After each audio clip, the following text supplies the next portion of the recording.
consommateurs, à quel moment ressentez-vous justement cette volonté de pouvoir lutter pour préserver et protéger les droits des consommateurs? En réalité, je suis quelqu'un qui a horreur des injustices. Et je vous ai dit à l'entame de l'émission que j'ai parcouru beaucoup le Cameroun profond. Et je me suis rendu compte qu'il y avait des gens qui vivaient certaines situations parce qu'elles ne maîtrisaient pas un certain nombre de choses. C'est-à-dire que par ignorance, même dans la Bible le dit, que mon peuple périt faute de connaissance. Alors parce qu'on ignore une chose, parce qu'on ne maîtrise pas les mécanismes qui peuvent permettre qu'un tort soit réparé, alors on se met à souffrir, à se morfondre dans certaines situations. C'est donc cela qui m'a permis de m'intéresser à la défense des droits des consommateurs, parce qu'il faut que je rappelle ici que je viens à la tête de l'association qui a été créée par mon père en 2011. Après son décès, l'une de ses volontés a voulu que je prenne la tête de cette association pour pouvoir continuer à mener le combat qu'il a commencé, parce qu'il a mené ce combat pendant 25 ans. Il est le tout premier, il est la première personne à créer une association de défense des droits des consommateurs au Cameroun. Nous sommes là en quelle année? Il l'a créé en 91. 91. Il s'est inspiré après son passage en Suisse, parce qu'il a séjourné en Suisse, il s'est inspiré de comment est-ce que les droits des consommateurs étaient vulgarisés de ce côté-là. Il est donc rentré au Cameroun. Il a dit, il faut que je mette sur pied une association qui va défendre les droits. Il faut d'abord que le consommateur, parce que nous tous, nous sommes des consommateurs, et en tant que consommateurs, nous avons des droits. Si le consommateur ne consomme pas un produit, ce produit n'a pas sa raison d'être. Donc le consommateur, comme on a l'habitude de dire, le client, il est roi.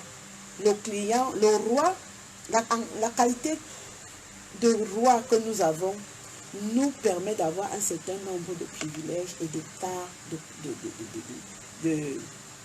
de gestion en tant que consommateur. Donc, c'est tous ces éléments qui m'ont permis de ne pas reculer face à cette volonté de mon père. Et là, c'est en avril 2016, après une assemblée générale élective, que je suis portée à la tête du mouvement national des consommateurs, et je commence justement à me battre pour pouvoir valoriser, vulgariser et promouvoir les droits et les intérêts des consommateurs au Cameroun.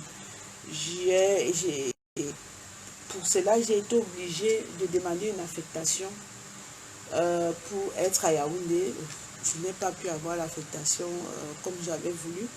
Mais quelque chose malheur est bon, ou bien je ne sais pas, quelque chose bonheur est bon. Quelque chose malheur est bon. Oui, mais moi je pense que c'est le contraire, parce que après les élections de 2018, où mon candidat a été deuxième, où il a vraiment menacé le candidat qui est au pouvoir, le président Paul Biya, le RDPC a estimé que je devenais une menace. Gênante. Tout à fait, et ils ont donc décidé de m'affecter dans un établissement qui n'avait rien à voir avec ma carrière. Non, mais comment vous pouvez dire que le RDPC vous affecte? Le RDPC n'est pas le ministère des enseignements secondaires ou le ministère de l'éducation de base. Est-ce que c'est le RDPC qui... Le ministère des enseignements secondaires. Vous connaissez le parti du ministre des enseignements secondaires? Bon, je ne connais pas, dites-moi. Ok, c'est une militante du RDPC. Ah, d'accord. Vous connaissez le parti de tous les cadres du ministère des enseignements secondaires? Vous avez fait un sondage? Bon, sondage ou pas sondage, je dis que le RDPC décide, oui. Parce que vous ne pouvez pas affecter. Je dis on m'a affecté dans un établissement qui n'avait rien à voir avec ma formation ou bien ma carrière. Vous ne pouvez pas m'enlever de Léniège, Bilaine de Bertois, vous me mettez au lycée, dans un lycée classique, c'est pour faire quoi là-bas? Vous comprenez. Si vous êtes fonctionnaire, vous êtes appelé à servir là où le besoin s'impose. C'est justement ça le problème. c'est l'un des problèmes que nous avons ici au Cameroun. C'est-à-dire que vous prenez par exemple un enseignant, vous affectez dans un hôpital.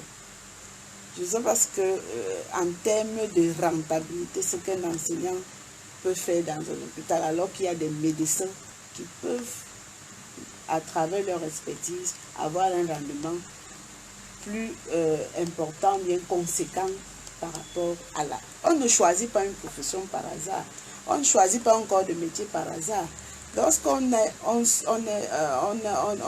appartient à un corps de métier, ça veut dire qu'on a suivi la formation adéquate pour.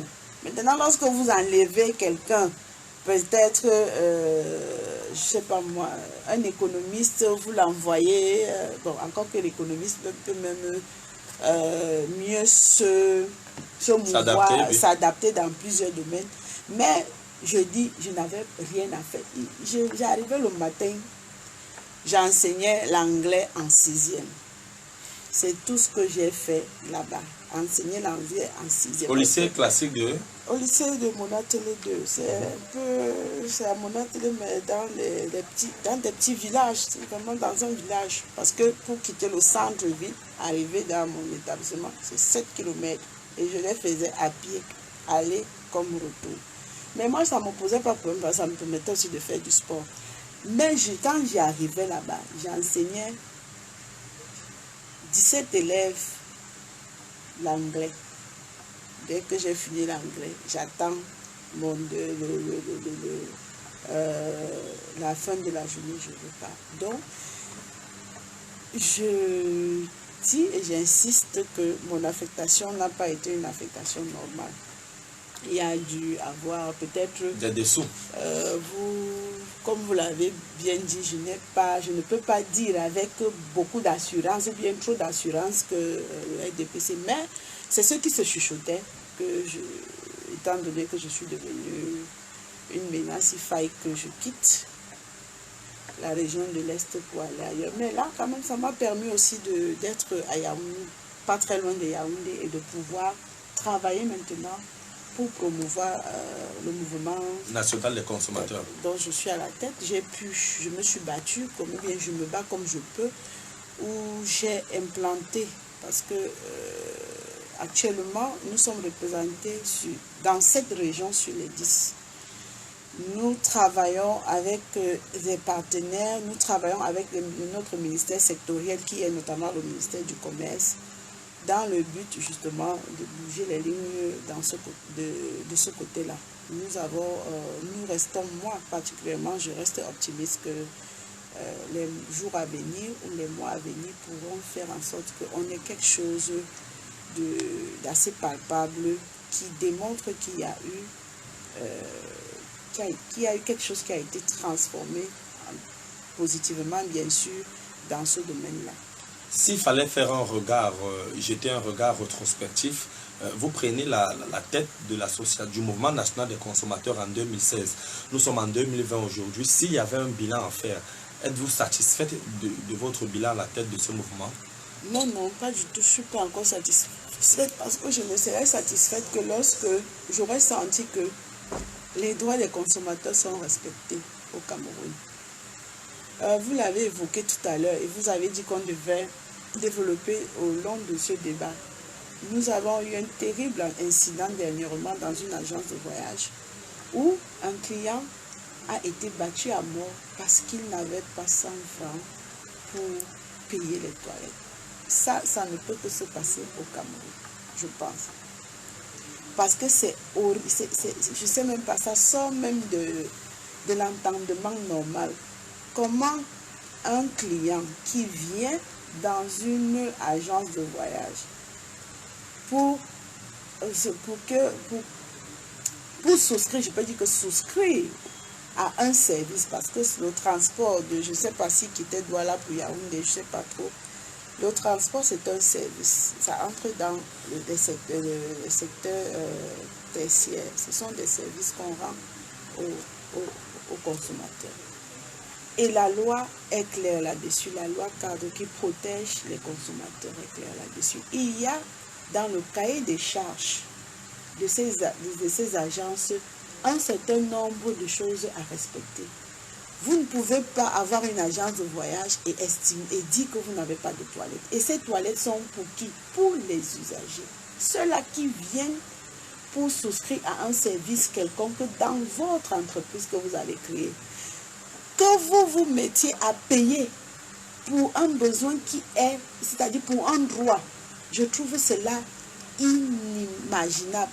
Et moi, j'ai souvent l'habitude de dire qu'en réalité, pourquoi est-ce que cela se pose? Pourquoi ce genre de problème se pose? C'est par ignorance. Parce que nous, les consommateurs, nous qui allons vers ces services-là, nous ne savons pas que ce n'est pas une faveur, c'est un droit. Lorsque je vais dans une agence de voyage, mon droit le plus élémentaire, c'est de trouver des toilettes, un point d'eau et un point où je peux me désaltérer. Mais la faute également à vous, les associations de consommateurs, parce que vous ne sensibilisez pas véritablement les populations en ce qui concerne les droits qui sont les leurs. Oh, merci beaucoup. La faute ne peut revenir au... Je pense qu'une association de droits de consommateurs, nous ne faisons que cela. Nous ne faisons que cela. Dire aux populations ou bien aux consommateurs que voici vos droits. C'est listé. Même dans le site du Mouvement national des consommateurs, même dans notre page Facebook, ce n'est que ça que nous faisons. Les médias, nous y allons tout le temps. Nous faisons même des descentes. Moi, par exemple, dans mon mouvement, nous avons instauré des descentes sur le terrain. C'est-à-dire, nous allons dans les chaufferies, nous regroupons des gens et nous leur donnons, nous les sensibilisons. Parce que c'est ça le rôle d'une association de consommateurs au Cameroun. C'est la sensibilisation, la promotion, l'éducation des droits et des intérêts économiques des consommateurs. Les consommateurs étant celui qui consomme ou bien celui qui produit, tout ça, ce sont des consommateurs. Ce n'est que ça que nous faisons, mais nous avons justement, là où je peux vous donner raison, c'est que nous n'avons pas les ressources humaines. Parce que c'est du bénévolat. Il faut faire cela, c'est du bénévolat. Il faut que, pour trouver des gens qui vont de manière bénévole, aller tous les jours en train de sensibiliser les gens, faire des réunions, faire des rencontres, faire des colloques, ce n'est pas évident. Les gens sont toujours à la part du bien. C'est pourquoi nous avons des équipes réduites. Parce que vous ne pouvez pas utiliser les responsables et ne rien leur donner. Mais vous ne recevez rien du gouvernement? Justement, la loi demande que les associations des droits des consommateurs qui sont agréées aient des subventions. Vous les avez de temps en temps? Sauf que l'État vous dit qu'ils ne peuvent pas subventionner les associations des droits des consommateurs. Je suis allée voir le ministre du Commerce et je lui ai dit, ce n'est pas une faveur que vous faites aux associations, c'est un droit. La loi demande à ce qu'il y ait des subventions. Est-ce que vous recevez souvent des subventions, honorable Nous Ngoï? ne recevons, moi, honorable Ngoï, je n'ai pas encore reçu une subvention. Peut-être qu'il y a des associations qui reçoivent, mais moi, je n'ai reçu aucune. Je fonctionne avec les cotisations des membres, je fonctionne avec les... comment je vais appeler ça? Le financement des ONG internationales? Non, pas du tout. Aucune ONG internationale ne nous finance. Je fonctionne avec le lobbying des partenaires. On crée des partenariats avec des structures qui peuvent accompagner une ou deux activités. C'est comme ça qu'on fonctionne dans ces associations. Dans ces associations, nous ne recevons même pas un copec de l'État. Mais moi, j'ai dit au ministre dernièrement que ce n'est pas un droit. Il faille qu'ils intègrent cela. Parce que je suis par ailleurs vice-présidente de l'Union africaine des consommateurs. C'est un plaidoyer que nous avons engagé au niveau de l'instance africaine, parce que nous sommes chapeautés par l'Union africaine, et nous avons estimé que la loi qui protège les consommateurs, parce que nous avons validé la loi qui protège les consommateurs de la zone CEMAC. Nous l'avons validée en novembre 2017. Maintenant, il fallait que chaque État membre de la CEMAC puisse aussi, de manière, avec les ministères sectoriels, puisse implémenter cela. Nous avons donc dressé un plaidoyer et nous sommes en train de faire le lobbying. C'est parce qu'avec l'arrivée de la COVID-19, nous n'avons pas pu respecter notre plan d'action parce qu'il fallait nous devrions nous déplacer, nous déporter dans tous les pays pour aller rencontrer justement les différents chefs d'État pour que les résolutions qui ont été prises ici même, c'était ici à Douala en novembre 2017,